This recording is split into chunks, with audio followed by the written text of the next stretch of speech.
నమస్తే, welcome to view point. AP ప్రజలకు ముఖ్యమైన గమనిక. కేంద్రం అందిస్తున్న కొన్ని పథకాల గురించి ప్రజలకు తెలియడం లేదు. ఎవరైనా రోడ్డు ప్రమాదాల్లో గాయపడినా, చనిపోయినా వారి కుటుంబాలకు కేంద్ర ప్రభుత్వం ఆర్థికంగా సహాయం చేస్తోంది. ఒకవేళ గుర్తు తెలియని వాహనం ఢీకొట్టి ప్రమాదం జరిగితే ఆ వాహనం వివరాలు తెలిసే వరకు ఇన్సూరెన్స్ కూడా వర్తించదు. ఇలాంటి పరిస్థితుల్లో బాధితులకు అండగా ఉండేందుకు కేంద్ర పథకం ద్వారా ఆర్థిక సహాయం అందిస్తోంది. ఈ పథకం కింద చనిపోయిన వారి కుటుంబానికి, గాయపడిన వారికి పరిహారం ఇస్తారు. చాలా మందికి ఈ పథకం గురించి తెలియకపోవడం ప్రయోజనం పొందలేకపోతున్నారని తెలుస్తోంది. ఈ పథకం ద్వారా 15 రోజుల్లోనే పరిహారం పొందవచ్చు. కొన్ని సందర్భాల్లో గుర్తు తెలియని వాహనాలు ఢీకొట్టి ప్రమాదాలు జరుగుతుంటాయి. అలాంటి సమయంలో ఇన్సూరెన్స్ కూడా వర్తించదు. కేంద్రం రోడ్డు ప్రమాద బాధితులకు ఆర్థికంగా అండగా నిలుస్తోంది. ఈ పథకం కింద చనిపోయిన వారి కుటుంబానికి 2 లక్షలు ఇస్తారు. అలాగే గాయపడిన వారికి 50,000 ఆర్థిక సహాయం చేస్తారు. ఈ పథకం ద్వారా పరిహారం పొందడానికి ఆర్టీఓ నోడల్ అధికారిగా ఉంటారు.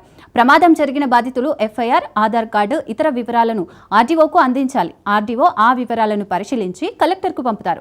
పోలీసులు రిపోర్ట్ ఇచ్చిన తర్వాత 15 రోజుల్లోనే పరిహారం డబ్బును బాధితుల బ్యాంక్ అకౌంట్లో జమ చేస్తారు. పోలీసులు, ఆర్టీఓ ఇచ్చే రిపోర్టు ఆధారంగానే పరిహారం వస్తుంది. జిల్లా న్యాయ సేవాధికారి సంస్థ హిట్ అండ్ రన్ కేసులపై ఫోకస్ పెట్టి బాధితులకు త్వరగా పరిహారం అందేలా చూస్తున్నారు. ఈ పథకానికి దరఖాస్తు చేసుకునేందుకు గాయపడిన వారు ఫారం 1 పూర్తి చేయాలి. ఆ ఫారంలో వ్యక్తిగత వివరాలు, ప్రమాదం జరిగిన ప్రదేశం, ప్రమాదం జరిగిన సమయం, గాయాల వివరాలు, FIR copy, Aadhaar card, bank account వివరాలు అందజేయాల్సి ఉంటుంది. ఒకవేళ ఎవరైనా మరణిస్తే వారి తల్లిదండ్రులకు లేదా భార్య ఆధార్ కార్డు, బ్యాంక్ అకౌంట్, చనిపోయిన వ్యక్తి డెత్ సర్టిఫికేట్ తీసుకెళ్లి ఇవ్వాలి.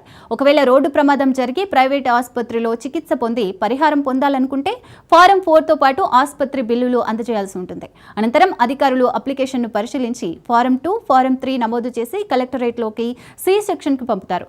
అక్కడి నుంచి కలెక్టర్కు అప్లికేషన్ చేరుతుంది. ఆ తర్వాత 15 రోజుల్లోనే పరిహారాన్ని బాధితుల అకౌంట్లలో జమ చేస్తారు. కాబట్టి రోడ్డు ప్రమాదంలో గాయపడిన లేదా చనిపోయిన వారి కుటుంబాలు ఈ పథకాన్ని ఉపయోగించుకుని ఆర్థిక సహాయం పొందవచ్చు అంటున్నారు అధికారులు.